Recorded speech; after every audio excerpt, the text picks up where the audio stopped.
Hello and welcome to your review for Prada, Moschino and Tom Ford Spring Summer 24 women's wear. I'm Show Studios editor Hetty Mahlich and we're going to be talking a lot about capturing the essence of a brand in this review because that's what these three brands this season was about. It was either about creative directors leaving. In the case of Moschino, Jeremy Scott's out. This season was a very different way of doing things, which I'll talk about. Tom Ford himself is out since having sold the brand to Estee Lauder Group, and his kind of right-hand man, Peter Hawkings, was in for his debut season. And then Prada, slightly different sort of exit, but a very, very important one. Design director Fabio Zambernadi, this was his last season. He's been working kind of right beside Miu since around 2000. At both Prada and Miu Miu, and this was his last show. He actually came out for a very sweet bow at the end. So all of these brands, it was about what's the essence of a brand. At Prada, this felt like a real swan song for Fabio. It felt like, especially the critiques of Prada over the last few seasons, it's been all about this kind of merger of Raf Simons and Miu, Prada coming together as co-creative directors, and how those two kind of creative minds have gelled or not gelled, how that kind of relationship has developed. That's very much what has unavoidably kind of framed how we think about these Prada collections. But this Prada collection for Spring Summer 24 really felt like a celebration of lots of key Prada-isms and even some Miu Miu-isms in there as well. This collection was held at the Prada Foundation as usual, as a kind of continuation from the menswear. The set is always the same, so it's kind of this corrugated iron set, but this time in kind of a baby pastel pink, which is really gorgeous. That's a really lovely contrast to the kind of industrialness of the metal kind of corrugated iron that you're walking on. And then of course the set design with the falling loop, which actually I can say is very, very sticky because it got stuck to my shoes and I was like stuck to the floor for the whole day. But that was the kind of set, but actually the women's wear wasn't a continuation so much of the menswear as it was kind of in previous seasons. This as I say, was very much about celebrating Prada signatures really, or that's at least how it felt when we saw this going down the runway. I say that particularly of some key signatures. Nearly all of these looks were belted. That also feels very Miu Miu to me, like kind of belted, kind of slightly more playful take on that kind of banal sartorialism that Miu Prada does so well with kind of a twist and a wink. So lots of kind of wool shorts and tailored jackets, then belted at the waist. All the models were wearing these little kind of netted, what looked like hair caps on the runway, but actually kind of really thick Alice bands, which went across the ears and give this look of being kind of like, almost like a hospital cap. That kind of austereness then matched with this kind of belted, tailored look.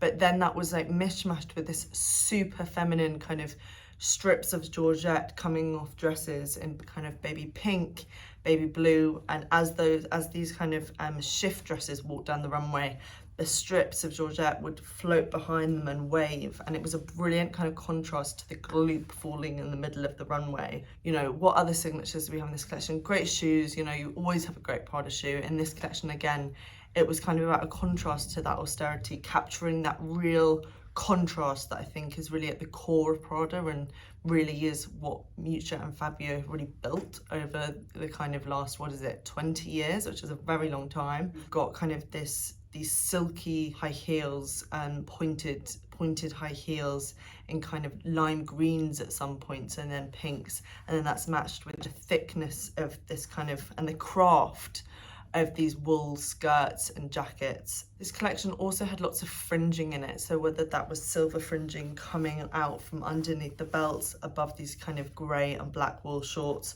or on almost cowboy western-esque shirting, which the fringing kind of imitated the shape of flowers, maybe perhaps a tarn from their recent kind of flowers campaign. I think the best look from this collection to encapsulate it is look 17. That for me encapsulates Prada, but it also, I think even more, encapsulates almost the Miu Miu woman. You know, we are talking about the Prada show, but this all lives in the same world. It's this belted navy blue wool skirt. The belt kind of comes over the grey, kind of what looks like a wool jumper underneath, and then on top you've got fringing to imitate the collar of a white shirt, and then this kind of mint kind of mint chocolate chip fringing as well on the top, and then layered over that you've got this kind of worker style beige waxed jacket, and then these little black leather court shoes with then tinted orange sunglasses. Great character, great style, great woman. And yeah, this collection just really felt like a swan song to Fabio.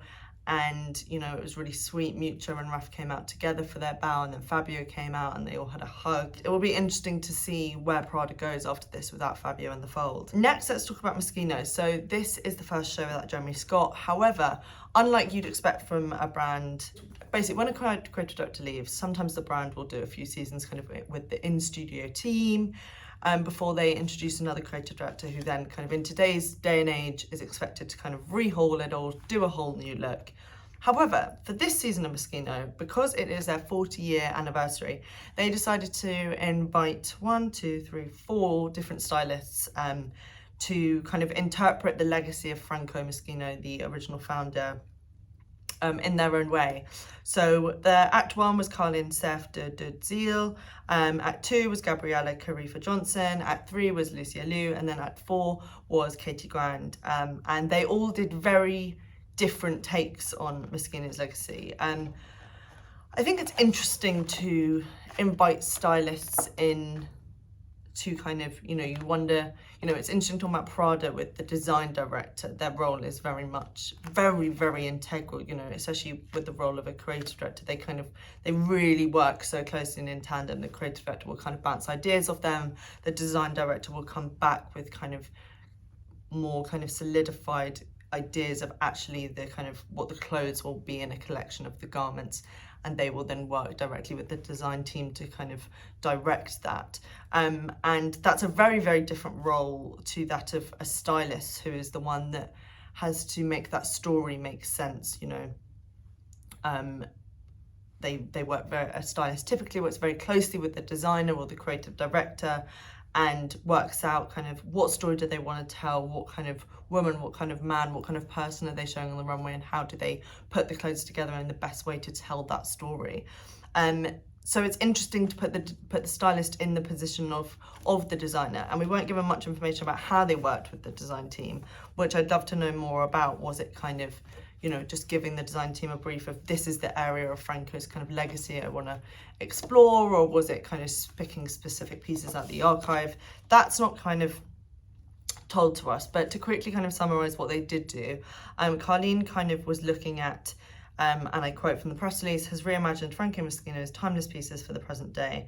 And it was very much meant to be in kind of her style, you know. It feels like the stylists were encouraged to bring their particular kind of style to this.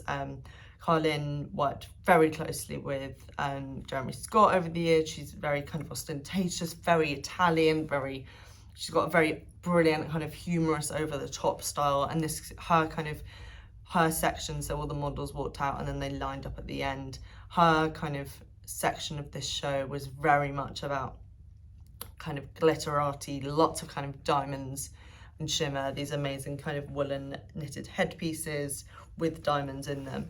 So that was kind of her section. Then Gabriella was looking at the early 90s, reinterpreting those styles and making it very now, kind of looking particularly at kind of cowboy hats, crochet dresses. Those were two key things that kind of run through her section. Her casting was brilliant. A lot of kind of amazing girls like Adwara Aboa, just lots of fabulous girls, but actually, you know, it really put in stark contrast how kind of white and thin the other kind of sections of this show were, and it would have been nicer. This isn't a criticism of Gabriella, but actually a criticism of, I think, Moschino in general for this show, that actually that casting should have been perforated throughout all of these sections. It shouldn't be kind of pigeonholed to a black stylist is styling one section, so then there's black models, and then in the others there aren't really many. Lucia Liu was looking at what she described as the more unseen feminine side of Franco Moschino's work. So a lot of kind of layering, ruffles, lots of kind of sheer fabrics, very kind of ultra feminine, very kind of ethereal, And yeah, this was like the most feminine, playful section of it all. And then Katie Grand definitely brought the most energy to the runway. She worked with the Wayne McGregor company. Wayne McGregor is an incredible choreographer, and his kind of cohort of performers came onto the runway to do a very high octane performance. And Katie had decided for the clothes to go kind of to play more into kind of Franco Moschino's slogans that he used to use. He was very kind of humorous, would always be poking he was kind of one foot in, one foot out of the fashion industry.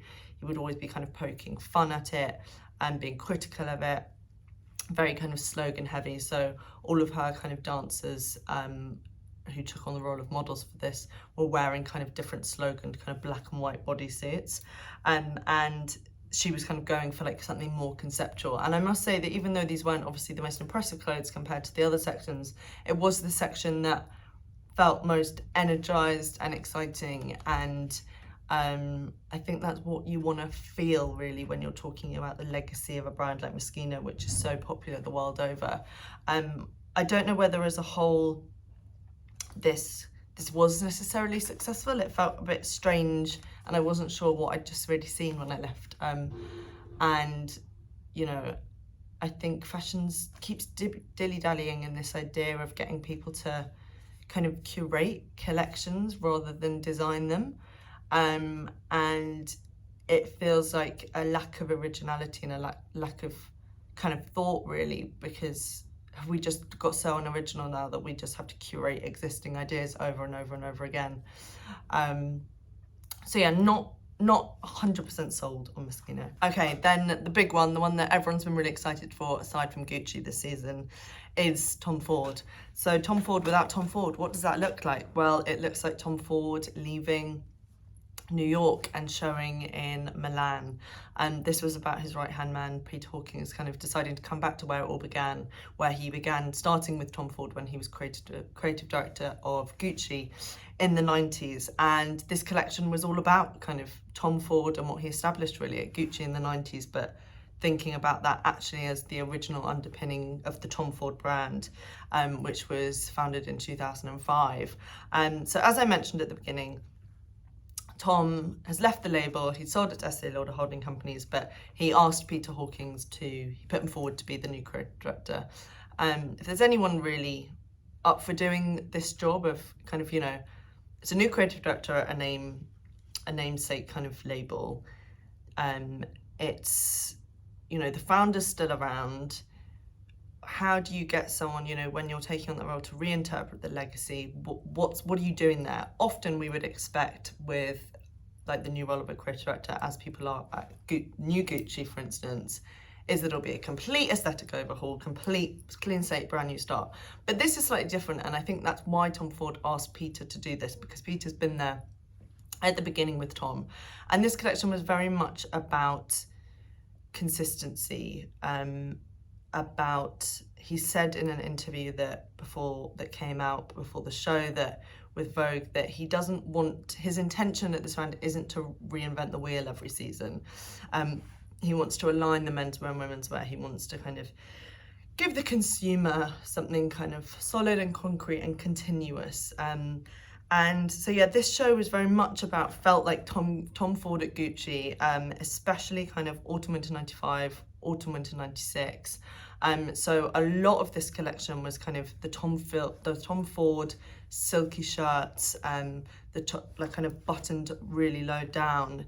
It was about suiting. It was about suiting, whether that's in velvet, kind of deep, rich purples, or there was an amazing kind of menswear look where it was kind of, wasn't in velvet, but it was this sharp, bright white, then worn with kind of tinted aviator sunglasses. It's very much all about harking back to this kind of 1990s Tom Ford sex era. His kind of era at Gucci was known as kind of the Tom Ford sex era. You think about that infamous campaign of the woman with the interlocking G shaved into her pubes. But, you know, talking about the campaigns, this collection screamed of those kind of 90s Gucci campaigns that Tom Ford did. And it was all about kind of, Peter wanted to capture the sex and desire that he sees at being at the core of Tom Ford. And really his it's not, you know, he left Central St. Morrison. His first job was under Tom Ford, and he's worked there for his entire career. He was the head of menswear at Tom Ford. But he said also in this interview that what he felt was that the womenswear and menswear was kind of disjointed. So he was based in London doing Tom Ford menswear, and Tom Ford was in LA doing the women's wear. And what he wants to bring to Tom Ford is to align those two things, not to actually reinvent the wheel and redesign it all. It's very much about respecting Tom and kind of heightening what he believes is at the heart of this brand, which, as I say, is kind of sex and desire. It says in the press release, I want to directly quote this: "A different gaze on the codes upon which the house was founded, born out of respect rather than deference, putting Tom Ford into a perspective that is rooted in this moment."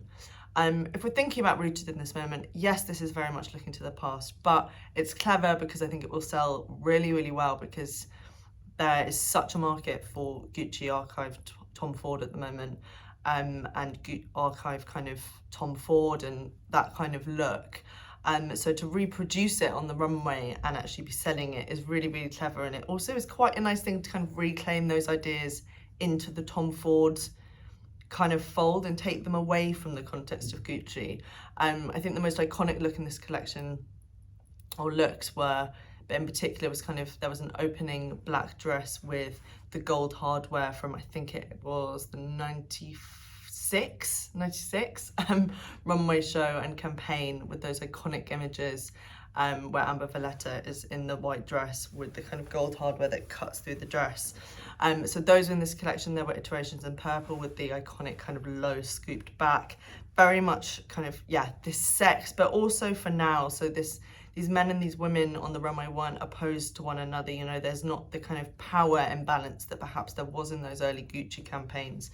And that's what Peter wants to do here. He wants to put them more on one level together, make them kind of more in sync. So, you know, to summarize, this is a lot of silks, a lot of velvets, a lot of suits, a lot of low blouses, a lot of rich colors, whether that's champagne, whether that's, you know, a pure white into your kind of deep purples. I think there were some pinks in there. Great kind of use of color. I think it's clever because it's very now, in terms of the archive market, it's very desirable. Women are searching for these clothes online, so why wouldn't they buy them from Tom Ford, the brand?